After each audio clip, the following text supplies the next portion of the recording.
Afternoon, everyone. My name is Kyia Jackson. I am the Export Business Development Specialist for our MBDA program. Today, I bring you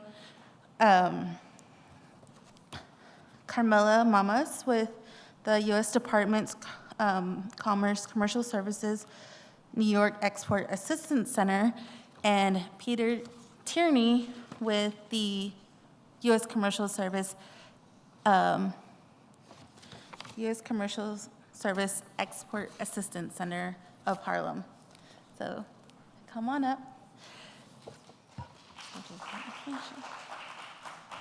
Well, I guess I'll stand here at first, but thank you so much. It's a pleasure to be here. Actually, I'm really short, so I'm gonna walk over here. It's such a pleasure to be here. Thank you so much, Kyia and Yvette, for inviting us to be here.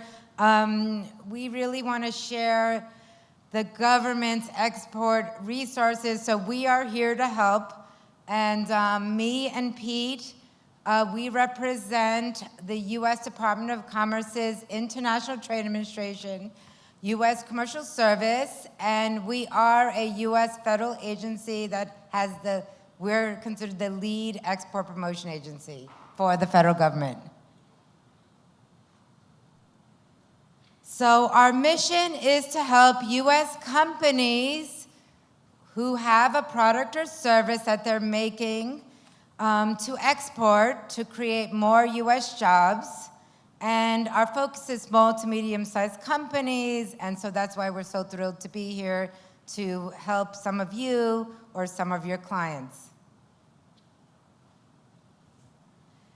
So Pete and I are based in New York City. I'm the director of U.S. Commercial Service New York in Lower Manhattan, and Pete is our Harlem office director. We have 100 offices across the U.S. We call them U.S. Export Assistance Centers, and we're in over 80 countries. So the commercial section of the American embassies and consulates abroad is our counterpart agency. We're not a huge agency under the Department of Commerce. We're very streamlined. We work very closely with all of our colleagues internationally. And our colleagues internationally are American officers. It's part of our foreign service. They manage locals that we hire locally in the international markets who know the language and the culture, and they're assigned by industry, and they're there to know who the distributors are, who the importers and other potential partners, as well as any government officials, ministries, and that sort of thing. So like I said, we work very closely. We're here to help U.S. companies export. If a company's not export ready, then we work with our other federal city-state partners like the SBA, SBDC, MBDA, et cetera. So our services can basically be categorized in 4 areas. Export counseling, so we counsel U.S. companies from A to Z how to export. You've never exported before, walk them through that process. They may be export ready, but never exported before. So we might help them start in some initial markets like Canada, for example.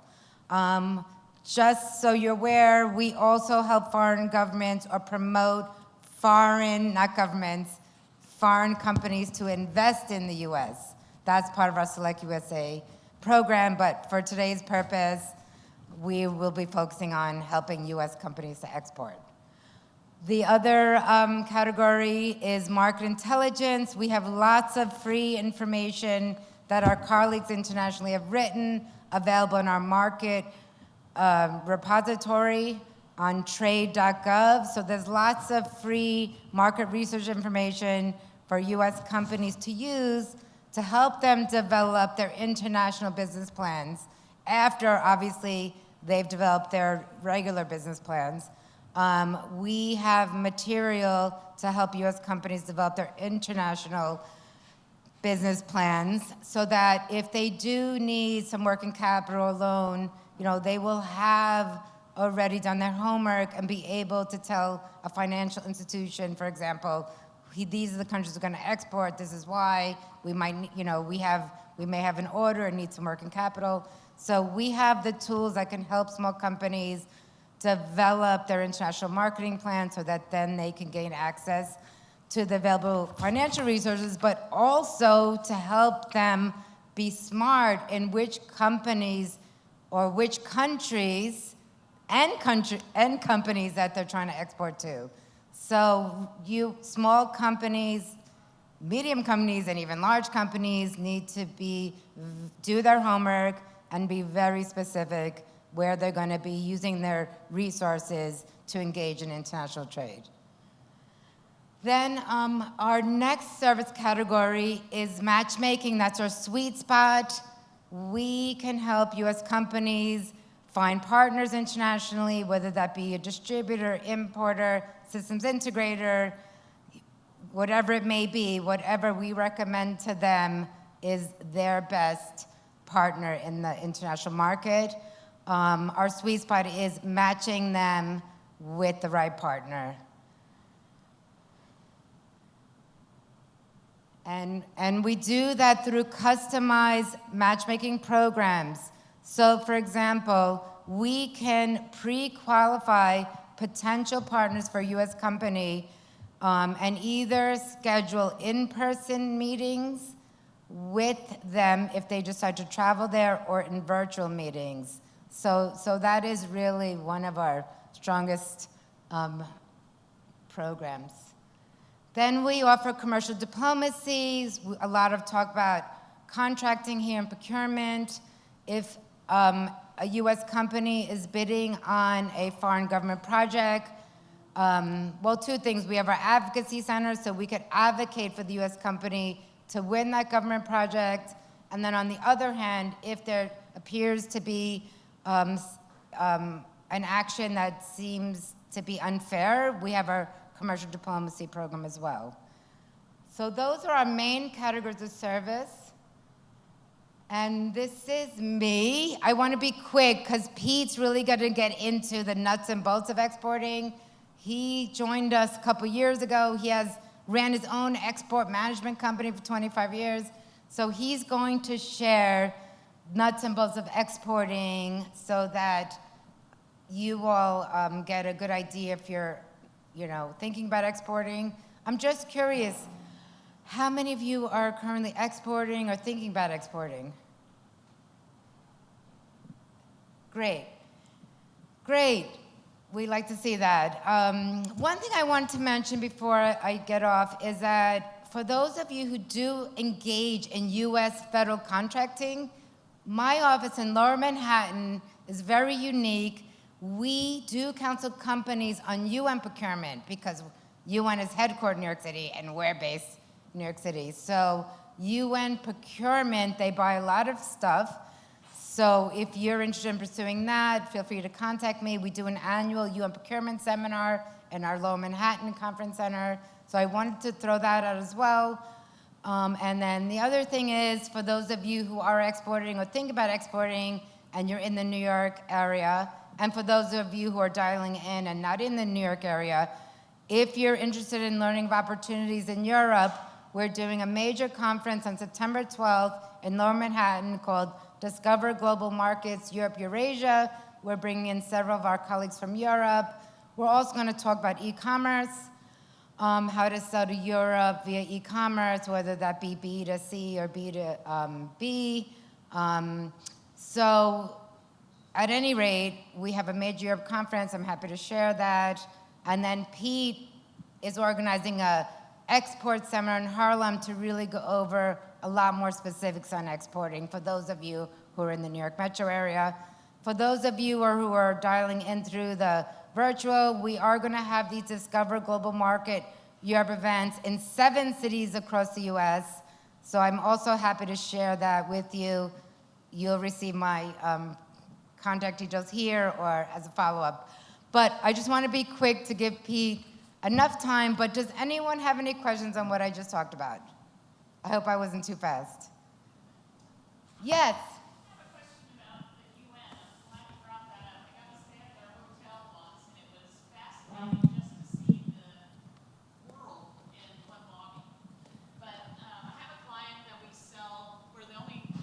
owned. We're the only tribally owned wine company that's licensed in all 50 states, and we just landed a German export on our own. We've not been using any services, thus why I'm here. And I thought, we're going about this probably a really hard way. I would love to know what kind of alcohol buying power that UN has. I'm assuming they have receptions. And how does that relate to the World Bank? Because I know the World Bank has these amazing, elaborate receptions as well. So I would love to either have a side conversation with you or while I'm here, so. Oh, yes, definitely. I'd be happy. I don't know the specific answer to that, but I'd be happy to walk you through the process of you using their site. You need to register as a vendor. That's the first thing. So the first thing is become a basic vendor. The UN and World Bank are different systems as far as I know. But yeah, I'd be happy to talk to you afterwards. My agency, the U.S. Commercial Service, we do have liaisons at the different multilateral development banks as well. So if you're interested in learning more about the World Bank, we can connect you with somebody in our agency that liaises with them as well. So any other questions? Oh, Carmela, if I can add one thing. So yeah. we also can help on the exports of wine. Just to give an example, the biggest exports I had last year were two different types of products. One were products to mitigate climate change, and the others were alcohol. So kind of tells you where we're at, but we can definitely help find other customers for that. That's great. That sounds great. We can definitely help with that. Yeah, that's definitely great. Thanks, Pete, for mentioning that. There are a lot of, wine manufacturers in the U.S., and it's impressive that you're actually licensed in every state. Congratulations. All right, so I'm going to turn over to my colleague, Pete, now. Excellent. Thanks. Come on.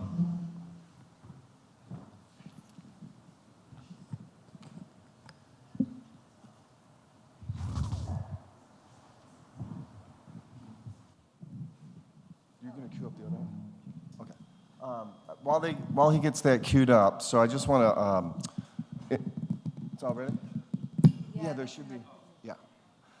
I want to thank, good afternoon, everyone. I want to thank everyone for being here, and I want to thank Yvette and Kyia for inviting me here for this amazing event here for the Native American Enterprise Institute. We have a lot to cover today, so if you have any questions at all, just let me know. Just raise your hand, and we can take care of those. My name is Pete Tierney. I'm the director of the Harlem U.S. Export Assistance Center for the U.S. Department of Commerce. So I help small, medium-sized businesses, mainly in Harlem, the Bronx, and Queens, to develop international sales of their products and services. And this presentation, actually, I was originally developed for veteran-owned companies, and I call it the nuts and bolts of exporting, not the bells and whistles. So it's kind of how to get your feet wet, how to get out into these markets. And I'm relatively new to this position, but I've been exporting for about 25 years, mainly helping small, medium-sized businesses export in the private sector. So I learned the business from the Japanese. I worked for the largest Japanese export trading company. It's a company called Mitsui. Mitsui does about $180 billion a year in sales, and they don't make any products. All they do is move other companies' products. Now, they've been doing it for about 380 years. They were started in 1642 by a defeated samurai, by a Ronin. So they figured out a few things along the way. And every year I worked for them, they were one of the top 10 exporters of U.S. products, which drove me crazy that Japanese can come here in their second language, buy U.S. products, mark them up, and export them throughout the world. But it was really great to learn from the masters. I then went on to work at the largest U.S. export management company. It's a company here in New York that exports the products of about 70 different U.S. manufacturers to maybe 100 plus countries.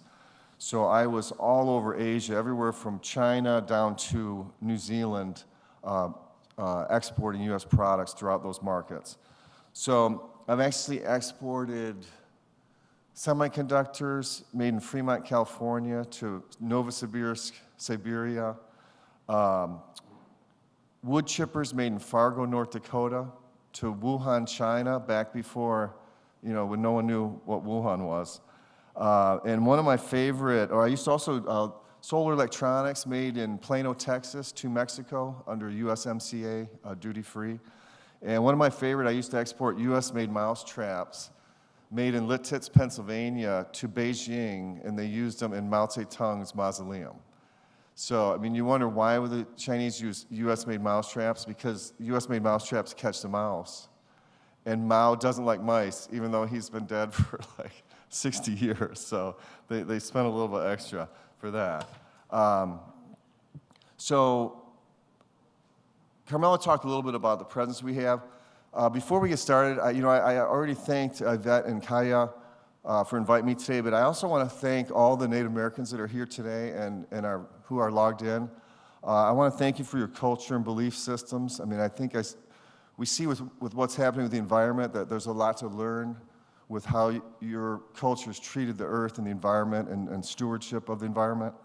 I also want to thank you for your contributions to U.S. democracy. And this is not the government's opinion, this is my belief, but I believe that the only reason we have a democracy here in the U.S. is that there was one here before the Europeans got here. I mean, if you look at most of the tribes, Muskogee Creek, Potawatomi, Lakota, I mean, they were democratic structures. And even the founding fathers admitted that when they drew up the first Constitution, the Articles of Confederation, they lifted entire paragraphs from the Iroquois Great Law. And they all admitted that that's where they came up with the whole idea of the United States. I mean, the Great Law was in place hundreds of years before Europeans arrived, and it said that, each tribe would operate separately with separate leaders, but if in times of crisis or if they were attacked by an outside power, they would come together as a federation or United States. So, I mean, that's where the whole idea of the United States came from. And, I mean, Ben Franklin heard one of the Onondaga chiefs mention that a bundle of arrows is much harder to break than a single arrow. And that's why, I didn't get it in the presentation, but that's why the symbol of the United States has 13 arrows being held by the eagle. And that's directly from the Iroquois chief that told Ben Franklin that. And it's just something that we don't really realize here. But so why export? Thanks again. I just wanted to get that out before we get started. So why export? So companies that export grow faster, and they're also 8.5% less likely to fail. So it's just a good idea. Some people think, oh, it's so scary, it's risky. I say it's risky not to. Not to be in these markets, to kind of spread your risk and diversify outside of the normal markets you're in. Also, it's where the money is, it's where people are, and it's where the growth is. About 70% of the purchasing power in the world is outside the U.S., and we need to tap into that.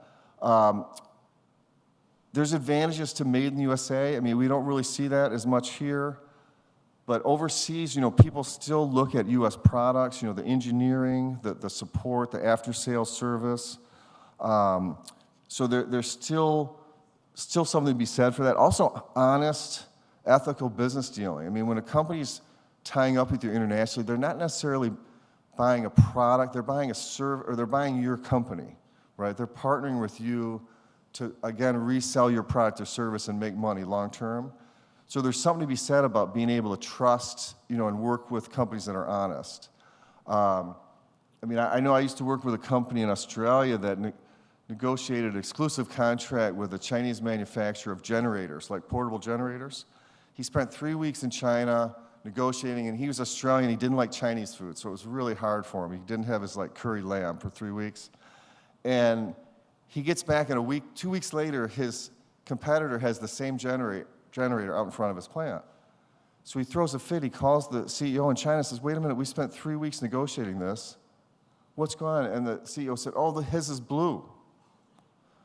You have exclusive for red. All the ones painted red are yours. He gets the blue ones. And I mean, that's just not something, I mean, Americans may do other things to you, but American companies won't pull that kind of trick with a contract. So it's something that companies look for to build a long-term relationship. The other thing is that competitors are here. You know, I mean, we've had this huge market to ourselves for so long, but now it's a global market. So to compete, it's better to really have to be out in these markets. And only about 5% of small businesses export, which just drives me nuts. And we need to increase that. So this is one of the slides that drives me crazy. UK exports about 28% of their GDP. Germany exports 47%. We export 11%. And if anyone knows, I mean, Germans don't have cheaper products, right? If anyone has a Mercedes and has to buy a part, it's not cheap. I mean, I'm from Detroit. I grew up in blue-collar Detroit, so I wouldn't know about a Mercedes. I only drive American cars. But we need to kind of refocus and make the pie bigger. You know, right now I think we're fighting over a smaller pie, and we need to start exporting more and bring some money from overseas and kind of make that pie bigger so that we can all share a little bit more in it. So I think this is something I've just found over the years, that there's 4 main barriers that keep U.S. companies from exporting or for going out into international markets. I'm going to go through them. I'm also going to go through why I think that as a Native American-owned company, you are uniquely qualified to succeed where other companies may not in these kind of barriers. The first one's documents. You know, a lot of people think, oh, what documents do I need, you know, the international market. If you've dealt with the BIA or any of the myriad of state and federal organizations trying to tell you how to live your life, you can deal with these documents. These documents are simple. I know a lot of companies here also consult on helping to get U.S. contracts for business or GSA. If you can do that, if you can consult on that, you can consult on exporting. The documents, there's only 4 documents really in international trade. There's a commercial invoice, customer price. There's a packing list, which is an invoice without pricing and just tells what's on it, what's the pallet, how many products. There's certificate of origin that just tells each product where it's from. And there's a shipper letter of instruction, which kind of puts all this information into one Excel spreadsheet, what it is, how much is it, where is it shipping to. That's what you give to your freight company. That's your instruction for them to ship at. Which kind of brings, the next one's logistics. Everyone thinks, oh, I don't know how to ship to Jakarta, Indonesia. Well, you don't have to know. I mean, if you ship something, you know, from Oklahoma to Georgia, it's the same thing. A trucker comes, picks it up. I mean, you don't drive the truck, right? You don't have to drive the ship. You just get it ready. Someone picks it up. You instruct the professional. The difference is, instead of going to, you know, Georgia, it goes to a port. It gets loaded on a container. It ends up in Jakarta, is unloaded and delivered to your customer. But that's a black box. You don't have to know that. There's professionals that know that. And you just find a freight forwarder that you can work with, and they'll help you. They'll take care of everything for you. So it's really, it is not something to be worried about. Third one is foreign cultures. Now, I mean, do I have to explain this one to you guys? I mean, you've been dealing with this for 500 years, right? So we can deal with other cultures. And I tell Americans too, you know, if you're in Alabama and you can deal with someone in California, or New Yorkers, you know, dealing with someone in Wisconsin, you can deal with anyone in the world. I mean, America is so different. There's so many different cultures here. Pretty much anywhere you go in the world, people are the same, right? They want to make a little bit of money, take care of their family, build their business. So it really is just a matter of just getting out into those markets. The other thing is fear. You know, there's a fear of going international, and it's just not something to worry about. I mean, the worst thing that could happen is you spend maybe a few $1,000s and you find out it doesn't work. But there's ways to mitigate, or maybe you won't get the margin that you thought you would. And if you give credit, maybe you won't get paid. But there's ways to mitigate that, you know, and there's definitely government programs to mitigate that. And also, bad debt internationally is about 1%. Bad debt in the US is about 2%. So it's riskier selling to someone in Ohio than it is in Mexico. But it's just the fear, if someone gets burned, you hear about it internationally, but we kind of take it for granted in the US. So the first thing you have to do is really first find out your harmonized code. So that's either a 6, 8, or 10-digit code that tells you what product or service that you work with and what you're exporting. And this is something that almost all countries agree upon. It's one of the only things that the world agrees upon. And it's because this is what they use to charge duties, to charge import taxes. So this is the code that all countries keep track of. Once you have this determined, there's a lot of different ways you can do market research to find out what's the best markets and who's buying your products, depending on the markets. The next thing is you have to look at the sales channels. What kind of sales channels are you going to go after? And there's different ones. There's a sales agent or a rep, and that's where you have someone that's like a salesperson in a country that runs around promoting your product or service. Usually they don't take title. They're not going to get involved with payments. They're just going to bring you customers and orders. You pay them a commission once the transaction is finished. A lot of companies will start with an agent and then move into other formats once they get more established in a market. The next step is distributors, and this is what I've seen most, as far for physical goods at least, is two-step distribution, where you're selling to a foreign distributor who already has his customer base and his customers that he's delivering to that's buying from them. And they usually do take title. You'll deliver to a port or airport. They'll take it into their warehouse, deliver it to a customer, provide service, front line of customer service. The other thing is next one's foreign retailers. This is where you're selling, like to a Costco in Japan, or some of the big Bunnings in Australia. It can be done. It's definitely a little bit trickier if you're dealing with a big foreign retailer. It's just like the U.S., dealing with Walmart or these big players. It's pretty much their rules, right? You don't tell them. They tell you what they're going to do. Sometimes you have to pay a fee to get on a shelf, which is difficult. And the fourth way is direct sales to end users. Now, this is becoming more prevalent under e-commerce, and it's kind of the American way. Americans like their own, they want their own margin. What I always tell them is 100% is 0. I mean, it's better to tie up with someone in that country that has business and give up some margin to move more of your products. So e-commerce channels, real quick, so your website is the best place to start. Maybe put it if you're getting inquiries from Spanish-speaking countries, put some of your website into Spanish, or put some product spec sheets. Or have a way that people can order internationally if you do offer that on your website. The other thing is online marketplaces. I mean, we promote Amazon a lot. I personally tell companies to find other online marketplaces in those countries. Go to a Brazilian online marketplace, go to a Mexican one. Amazon's great, but Amazon keeps the customer name. So you don't know who your customer is, which long term, if you're really successful, guess what? Amazon comes out with your product as an Amazon Essential and sells to your customers. So it's better, I think, to find a local online marketplace, find a local partner. Social media is great, but it's mainly for building a brand, right? It's not as much direct sales, but if you build a brand in a country, people will start looking to distribute your product or asking for you and your services or products. The other thing is third-party in-country distribution. That's where you find a distributor who then sells on e-commerce in that market. And this really makes sense. They have the relationship. They have like the Brazilian credit card that they can sell it with.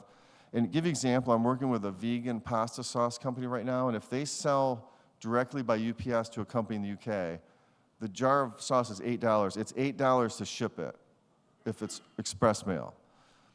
So I helped them get a quote to a distributor in the UK, and we could ship 2 pallets of sauce to the port in Felixstowe outside of London, and it's 41 cents a jar to ship 2 pallets by ocean. Now that distributor can then sell it online and deliver it locally for maybe $2 a jar to customers in London. So the idea is you want to do online sales, but it's really better if you can find a local partner in those countries who can then deliver it that last mile, because customers don't like paying such an exorbitant cost for freight. No one likes paying freight. So there's a lot of resources that you need to tap into that can help you if you're trying to go international. And you know, when I first started here, I gave a presentation. I said, "You're an idiot if you don't use our services." And they said, "Pete, you can't say that." So now I give you the choice. Don't be an idiot. Use our services, right? I mean, we're paid for by taxpayer money, right? So we charge for some services, but they're very cheap. I mean, it's the best deal you'll ever see for international marketing, you know, having people overseas, finding customers, setting up meetings. So we have amazing services that Carmela mentioned. You know, the SBA has amazing export services. I think Marlene is going to be here next. The SBDC, the Small Business Development Centers, can really help you, especially if you're not ready yet. You know, if you're working on an export plan, you want to get your product, your marketing in place. And your state's export services. I mean, the New York State, Global New York has some pretty amazing programs, and a lot of the states that you're in have some really great programs, and we work closely with them, even though we kind of compete a little bit, but especially Carmela's done a great job. Where in New York, we all work together to help. If a company wants to export, we're all kind of on the same team there. Trade events, go to trade events. We do a lot of work supporting trade shows, and this is how it's been for about 2,000 years. This is how the Venetians did it. You know, Romans went to trade shows. You know, instead of going to Germany and spending all day on like the Hauptbahnhof train, just go to a show and meet everyone. You know, find out where the show in your sector is. Go overseas. You don't have to have a booth. Just go and check it out. See who's exhibiting. Meet people. You know, meet people at the hotel. You know, at night. If everyone's going to be in the same room, it's just an easier way to get it done. I'm not going to go over all these. I just wanted to leave them in here and give you an overview, so when we follow up with you, you'll have a better idea of the different services that we offer. But once you have that harmonized code, there's a lot of different research that you can do with that code to figure out where your product or service is being exported to, and then figure out how to work with us or other agencies to find, you know, partners in those markets. You know, we have a lot of free market intelligence on our trade.gov website that you can go in and look at different markets. We have an amazing new product called the Market Diversification Tool, where we can put in your harmonized code, and it will tell you where all the main exports of that product, what countries, both from the US and from other markets. And we also rate it based on distance, rule of law, like do they follow contracts? So we have different metrics where we can come up with a list within 2 minutes of the top potential markets for you. So it cuts out, you know, months of work with this new tool. And, you know, I mentioned look for trade events, look for trade shows, and find out. There's also ways of look at exhibitors. You know, if there's a trade show that covers your product or service in Chile, go in and find out who's exhibiting, right? That's the players in the market. I mean, there's ways to do this where you can do some research by yourself. There's also government registries in other countries, right? So we have them here. Dun & Bradstreet's the big one that everyone uses. Other countries, you know, you can go to UK and you can look up potential partners. You know, for the wine, for example, we could look at this and see who's importing wine. And the other thing and this is kind of from my private background, is we always looked at competitors, right? I mean, if you have a competitor that's stronger and more experienced internationally than you, look at where they are. You know, instead of doing all the research, what markets, they've already done it. What markets are they in? Look at their spec sheets. Do they have certain certifications you need?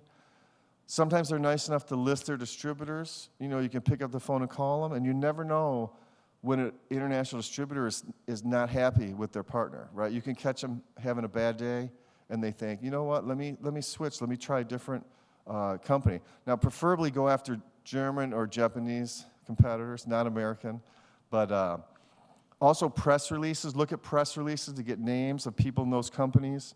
Compass.com is a German database that has a lot of companies you can search and pull out, you know, different partners.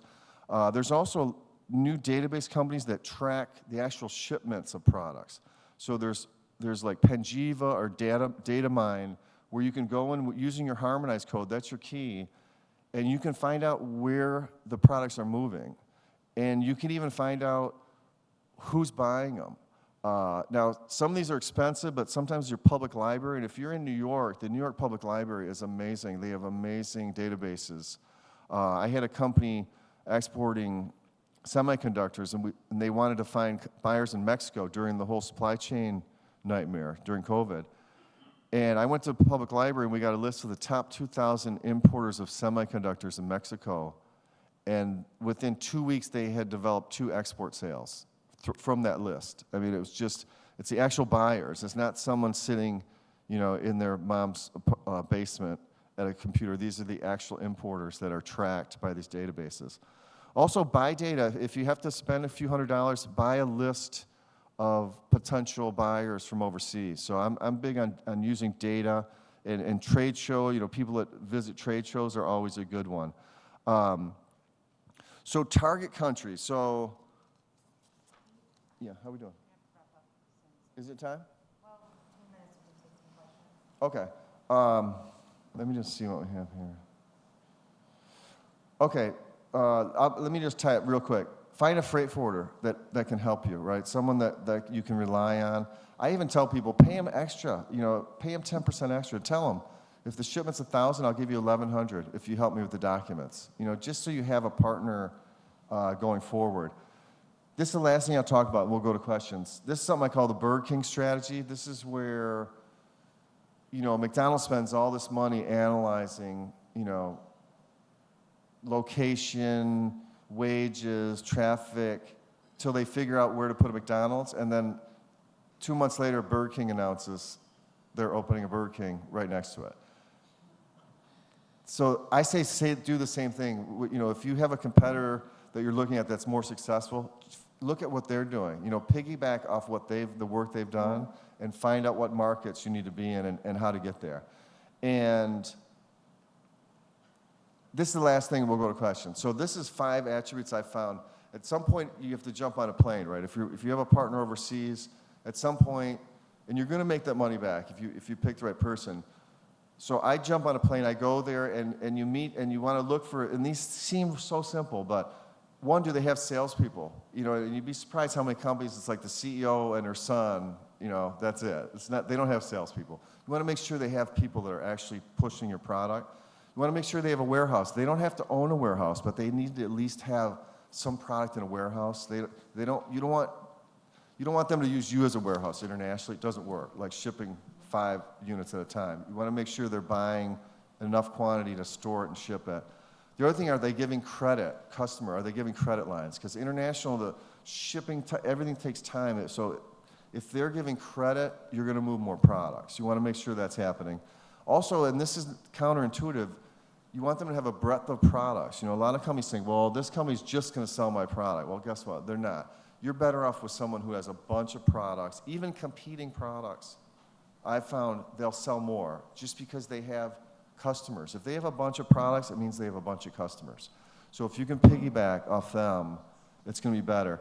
The last one is, and I've censored here, but I check the bathrooms when I go overseas. I go in the bathroom and I check, is it clean, is it well stocked? If it's not, it means either they're broke, they can't afford to clean it, or there's a breakdown of chain of command. Someone's not following orders. And it means your orders are going to be not taken care of too. So I could go on and on with this, obviously. No, that was But great, Pete. stop, yeah. That was great. Thank you so much.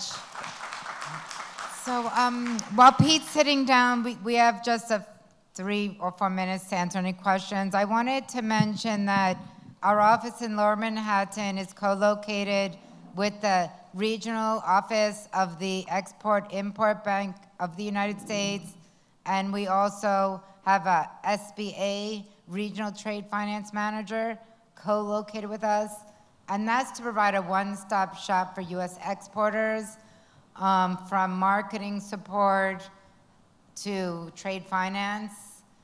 So I just wanted to mention that for those of you online, if you're not in New York, I'm happy to introduce you to my counterpart in your state or city. The other thing I wanted to mention is that We do work really closely with Empire State Development, the state of New York, on helping companies to expand internationally. And one thing that they do, they facilitate or distribute export grant money under the State Trade Expansion Program. That program we call for Step Short is actually managed by the SBA, but it is federal grant money that the states across the US apply for. If they have a good proposal, they receive these funds from the federal government, and then they distribute it to companies in their states who have good, put in good applications to use it for export purposes, whether it's to internationalize your website, to attend a trade show, maybe, get certified on a particular standard. So there's a variety of uses this export grant money can be used for, but I just wanted to mention that. It's very important.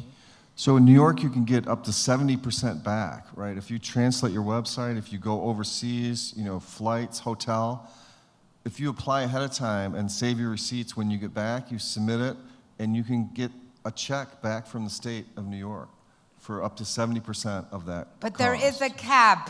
For, 10,000. Okay. 10,000 per year.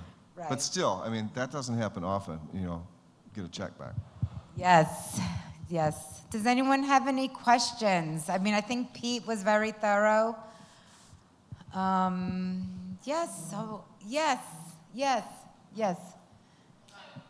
may not be able to answer this question, but most of the tribes here, at least a few of them that I know, we're border tribes, and so especially for my tribe, the J Treaties Act, international trade's been happening because there wasn't a border within tribes. So this should not be foreign to us, but it very much is foreign to most of us. I didn't hear you talk about that. Does the government actually monitor what's happening with the J's Treaty? Because that immediately opens up commerce between indigenous nations around the world, in my opinion. There's been several bills that were introduced. They were never passed. One of my uncles actually wrote most of those. Alan Parker, who just passed away recently. But those bills still exist. And especially like when you look at New Zealand and Australia and just the amount of indigenous work that's happening in those countries, I don't see a lot of emphasis on what already exists. The J's Treaties Act's from the 1700s, and that is specific to Canada, but I think there really should be, and so I'm telling the government what they should do. Of course, this is an expenditure on your end, but it would also be the lobbying and the political efforts on the tribe side of creating a better dialogue and process of the J's Treaty Act. Because right now, especially with what Canada imports, let's just start with trees. So I'm also a former forester with an MBA, and I studied in Asia. But just on trees alone, we're the largest owners of raw materials in America. Now, of course, we use domestic, but why not international? And there are some tribes in California that are doing this already internationally with their foreign products. But I think there just needs to be a stronger relationship with what already exists for us, because like the gentleman said, and I apologize, I didn't hear your name, we are unique. We're sovereign nations. We already have these policies and procedures in place. We just keep getting stumbled up by the government. And so the federal government, not our own government. We usually know what to do. We continue to get managed by, some tangled up bureaucracy. So anyways, I plant that seed, and I would love to continue, be on a board, do whatever to continue this dialogue, because you have some brilliant people, especially this lady sitting in the back here hiding, who is a border tribe. She's over there in the corner. It has a beautiful product and service that she offers, and we're not doing it internationally yet. And why? And that's what of course I sit on her board, but we are going to be exploring those things. How do we expand our services across the borders, especially in Mexico or here? So anyways, Throw that Oh, out no, thank you so much for sharing that. I'm very excited to hear that, and, we would love to develop some kind of strategic partnership following this to do that, to help, accomplish some of the things you were saying. And we actually have a Global Diversity Export Initiative program, and so this is us, the U.S. Department of Commerce's International Administration, and we want to work with you and your community to do exactly what you just spoke at. And we have, an initiative to do that, and we could even plug in, you said there's treaties with other tribes around the world, like New Zealand, we have an office. Australia, we have an office. So we could engage with our offices overseas, maybe to help bridge that gap and stimulate more international trade through the treaties that already exist. I don't know. I would love to work on this along with Pete and my other colleagues who are supporting the Global Diversity Export Initiative and helping to support diverse and underserved business communities that we're not necessarily reaching to the fullest extent. So. And Congress has a tribal political, she's a brilliant attorney. She's a tribal attorney. She's from Belfort, North Dakota. Sean, I can't remember her last name. Anyways, you have a resource internally. Now, I don't know how she gets her agenda. I think she gets it created out. But I personally know her, so I've been talking with Sean about let's expand these opportunities, because it's the first time I think Commerce has had a tribal political in that office. And so, and I live in Maryland, so my name's Dawn Houle, by the way. I'm an owner of Sunsinger Consulting. I do general consulting, business development work and policy work for tribes across the United States. But I'm going to follow up with Sean. We typically have at least a weekly, if not every other week, call. But I think this would be a great something to put on her agenda, especially if we could get something moving in this administration, so that at least it's a landing pad for, for any future administrations, and especially when you have somebody that understands our communities and our rights. And so if you guys don't know Sean, I would definitely reach out to her. But she's based in DC, and she is the political at Commerce. That sounds great. Let's exchange details after this, and then we'll see if we can get something going for sure. It's a great idea. I don't know if we had one more question. I don't know if we have time, though. We'll have one more question, and then we Okay. have to move on to the access to capital. Who had the question? Oh, okay. Hi, my name's April Patrick. I feel like everything for export is always based on goods and not services. So how do we open up a dialogue or find out more information, or for especially like professional services for like the UN or USAID or those type of exports? Where do small businesses go for that? Yes, we do help service exporters as well, equally, and I've been with the New York, New Jersey office for over 30 years in New York City since 2006. And I tell you, I work with a lot of service exporters, so our programs and services work very nicely with professional services as well. So sorry if that wasn't clear. I know Pete's presentation was a lot about distributors and product exports, but for example, not only do we help professional service companies get contracts internationally, and Pete has a good example of that, which we can't get into right now, but we also help promote tourists and foreign students to the U.S. That's also an export of a service. But we do definitely help professional service exporters to either sell to the UN or to export to other markets. So anyway, we can talk about that further following the event. Awesome. Well, thank you guys so much for joining us on stage. I just wanted to go over real quick on some additional resources. So our office, MBDA Export Center, is a resource that you could reach out to. We have two additional offices in Texas and one in Miami, Florida. But I wanted to touch up on something that you had mentioned with forming our strategic partnership. The National Center, this past May, we attended Select USA, and we did do a signing with a formal partnership with U.S. Commercial Service, or U.S. Commerce, right? Yep. So, so I just want to say thank you for joining us, and if you guys are interested in exporting, we have great resources here.